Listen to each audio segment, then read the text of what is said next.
Are you expressing how you should feel or how you actually feel? Ready to let your feelings, no matter what they are, open a portal to liberate you from the inside out? Keep watching until the end, because in this video about the new moon at 7 degrees of Cancer of June 29, 2022, I will tell you about your not so obvious ticket to freedom by embracing where you feel more attached, because these emotions only overpower you when you keep them in the shadows.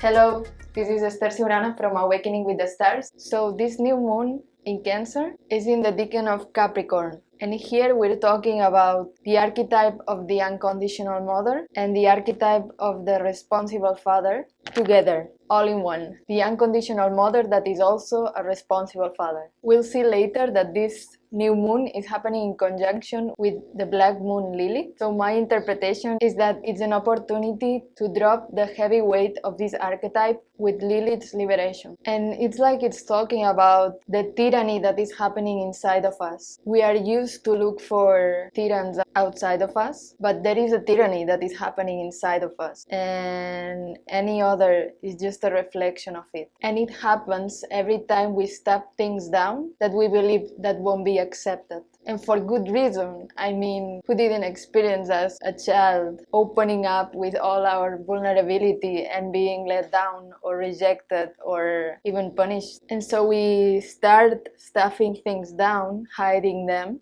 and eventually they come up in less obvious ways, in ways that are less healthy, like addiction or things we do when no one is watching. Things that we don't give a place to, and they become like compulsions that appear in other ways that are kind of the ways that we let them out to compensate it, that keep creating this heaviness that end up weighting us down. And this new moon is happening aligned with the Syrian star system, Canis Major, and the full moon will be aligned to the Lyran star system. And so it's very interesting because there is this pull happening inside of us of the father and the mother. Lyrans would represent the founding fathers, and Syrians would represent more like the mothers of civilization. And it's like we're living the roles inside of us. The ruler of this moon is the moon because it's in its own sign, Cancer. That means it's stronger there. So it's time to feel. And so when it comes to feelings, it doesn't matter what society thinks, what's correct, what's not, what we should do, what are our tasks, what's our mission, what's our public role, what's our career, what's our job, what's our responsibility. But if we put too much focus on that, we end up neglecting what we truly feel inside of us, our roots. And that causes conflict, because if the roots are not part of what we're building, it won't be sustainable, it will fall. The next thing is that the moon is in exact square with Jupiter in Aries, and with the full moon in Sagittarius, we realized about our new belief system that would be ruled by Jupiter, and now we see where these new beliefs are in conflict with our emotions, like believing in freedom but feeling attached and having difficulties letting go. And so it's time to stop judging ourselves according to society standards, but also according to our own shoots and expectations about ourselves, about where we should be already, what we are supposed to show the world, what is our pedestal, what is our position, anything that is not what you actually feel in the body, and allow yourself to feel however you feel. Only then we can let go of those emotions, feelings, attachments, to give space to something new, but not until we truly feel them. But there's also the other extreme, like we can be feeling it so strongly that we cannot keep them in anymore, and it's like, fuck everything, I'm following my heart, and it doesn't matter where it brings me, I'm just following it. But following the heart, it's not necessarily following everything we feel or every emotion we have, because that would be very reactive as well. It's not just about following our instincts, despite it's very important to listen to them, to every one of them, and then discerning from the heart, seeing where it comes from. if it comes from fear or if it comes from love, from joy, from excitement. So ask yourself, is there a better way to integrate this new belief system with what you are actually feeling, with the attachments that you maybe still have? Even if you don't want to have them, accept they are there. So it's about fully feeling your feelings and then letting them go, and giving yourself whatever you need, the time you need, the space you need, without forcing it. That is when soul alignment can grow step by step, or it can be fast. But respect the wisdom of your body and embrace where you are to go where you want to go. That is when you get out of the way and let source do its magic. Not when you are trying to do it yourself and be in control, but when you're actually surrendering to your actual feelings and come back to your body, to your presence, to your truth, whatever it is, without judging it. And then from there, changes can happen. And I'm telling this from direct experience because I have a lot of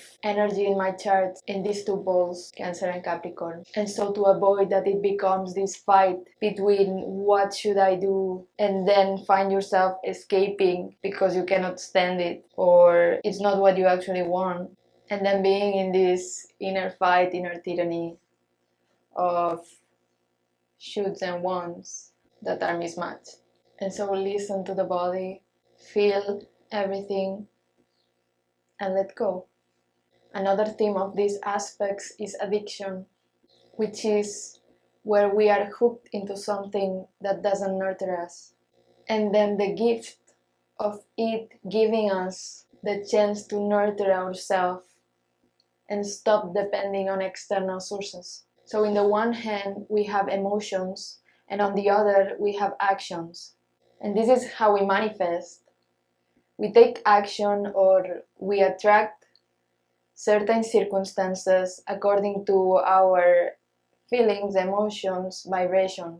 But here is also where addiction takes place. Like, for example, watching too much YouTube and then feeling kind of guilty because you spent too many hours on it. But with these feelings of guilt, you end up doing more, and then you feel guilty, and then you do it more because, guilty feelings are going to attract more guilty actions to keep feeling guilty feelings, and so on. It's a loop, a vicious cycle. And so to stop the pattern, you need to allow these feelings a healthy place to express themselves, to see where it comes from, what you left unattended in yourself that is expressing in this way. And I really like a quote from Khalil Gibran around this, which is, "Of the good in you I can speak, but not of the evil. For what is evil but good tortured by its own hunger and thirst? Verily, when good is hungry, it seeks food even in dark caves, and when it thirsts, it drinks even of dead waters." And this has many elements of this moon, because religions have used a lot belief systems to make us feel guilty for how we feel, and it's a very effective way of mind control because it happens inside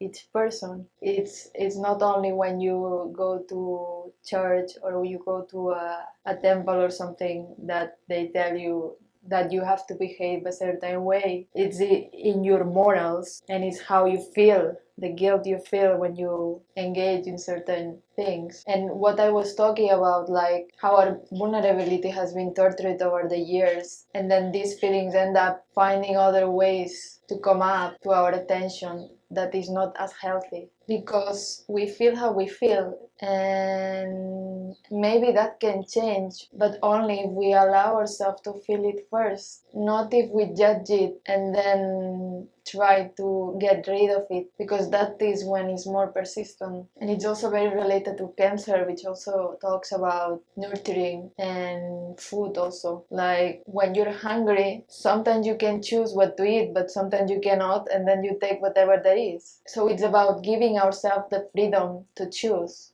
because we have it. Like in addictive behaviors, you maybe feel like you have no choice, but it's not true.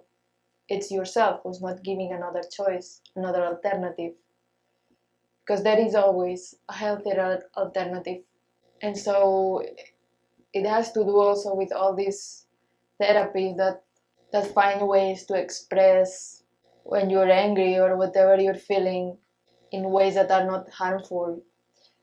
but to express them. Otherwise, these things keep inside and they come up anyways in more toxic ways. And it doesn't mean our beliefs are wrong either. I mean, you maybe believe in women empowerment and equality and things like that, and that's great. But then maybe you realize that you're trapped in patterns of submission and so on. And it is okay. It's not about judging yourself because you are not fulfilling that standard you put for yourself. But when you embrace where you are, even if it's not the place where you would like to be, that is when you can grow from there. But not when you are denying it, neglecting it, stuffing it down to avoid accepting everything in yourself. To avoid accepting is also a part of you because it's uncomfortable to see, because it's not what you would like to see. But I mean, it's very easy to love what's ideal, but we are human and it's rarely the case. So it is very important to have this compassion and allowance with ourselves and with others, because we cannot have it with others unless we have it first with ourselves, and creating these safe spaces where it is okay. And then for these beautiful ideals that are important too, to set our intentions and then let it go, get out of the way, trying to fake it until you make it or something like that. Then giving space to source and to soul alignment by embodying all these feelings and then growing from there. Not acting like, but actually embodying it. And when we unlearn,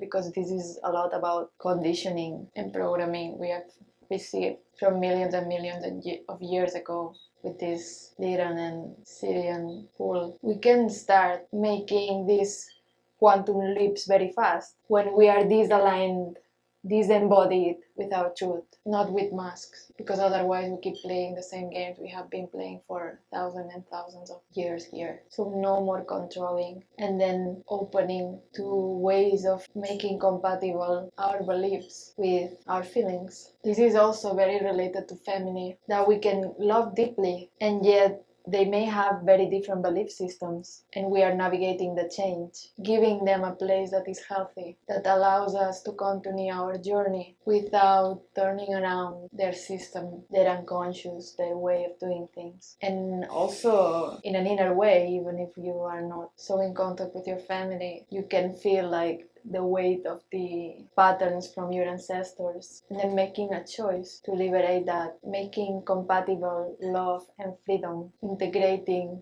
love to others and love to self, and also love to the human in you and love to the divine in you. That is when we can integrate the ideal with our true feelings. And as I said, the moon is also conjunct Lilith, and this kind of represents the rise of the dark feminine. And this is connected to what I talked about in the full moon in Scorpio video about clearing distortions on darkness, because one of the ways to understand darkness is also the pure feminine energy. And in one of the multiple versions, they tell that Lilith was the first wife of Adam, and she left him because she didn't want to submit to him. And then Eve was created, and then so Lilith was very demonized by religions and so on, and all these distortions that have been created for control purposes. But she had an important role that represented a polarity in each one of us. And so in this case they are in conjunction, and it's very curious. It's like the moon and the black moon join forces. And I believe there's an Eve and a Lilith, because these are archetypes in each woman and in each man, and sometimes one is more present than the other. And so to me it's about reconciliating them inside. And I'm gonna make a spoiler, I don't know if you have watched the show Lucifer, but it's kind of funny, but it also, I love how it kind of represents this reconciliation, because Eve and, well, in this case is a daughter of Lilith, a demon, end up falling in love, and then this daughter of Lilith, she grows a soul, which supposedly was impossible for a demon. And so it kind of plays with this imaginary and how there are alternatives. I mean, it is possible to have it all, to have the freedom and to have the love as well, because sometimes freedom is like we burn bridges because nothing can contain us, and then we end up too polarized. But we also like to be surrounded by people, to have certain attachments, to have the family around, but without going to the other opposite, which is losing ourselves and being too submissive and losing our ideals, and then ending up taking our family belief system and being like a slave, just repeating the patterning and the conditioning from the past. So it's about reconciliating these poles, bringing them together in a way. So where are you in this spectrum? Were you too unconditional? Did you adapt too much to the others? Or did you rebel so much, cut out people so much that also feels kind of inauthentic because you didn't show your true emotions, you didn't show your vulnerability and what you truly were feeling because you were maybe afraid and wanted to protect yourself, or just wonder where are you in this spectrum and how can you find more inner balance? How can you express what you are truly feeling while also being true to your ideals and your new belief system and your aspirations? So I believe this is a great opportunity to break through very ancient patterns that we have been repeating for a while and that were keeping us stuck in disappointing loops. And I want to highlight as well the power of simplicity, because anything that takes too much effort, sooner or later you're gonna question it. You're gonna grow tired of it. And so how can you embrace these parts of you that you kept hidden, either because they were too wounded or too taboo or too whatever, that you kept in the dark, unseen, unacknowledged, to set yourself free from the past conditioning by being more honest with yourself, more true to yourself at all levels. And how can you make that sustain your new dreams, the divine in you? Because the divine has no place to grow in you if you are the first one who's going against your humanity, your roots, your attachments that we all have. We all have attachments, and yeah, it would be great to be absolutely detached, but I mean, tell parents to be detached from their kids. The attachment is not necessarily an issue here, but how healthy is your relationship with it? And when you are not letting that condition all your life, but at the same time you allow yourself to feel it and to be honest about it, because sometimes we don't want to admit certain feelings that we believe that we shouldn't have as adults and so on, but they are what they are. And by giving that unconditionality to ourselves first and expressing them, it's precisely when we can transcend them, when we are not their slaves anymore. And so I have very exciting news. I started writing a book, and if you join our Telegram group, I'll leave the link below. Before it's published, you will have the chance to be part of the launch team and will receive a free copy of it. So come join the community and keep tuned for more videos on starseeds and manifestation that actually works. Happy new moon, take care, and I'll see you in the next video.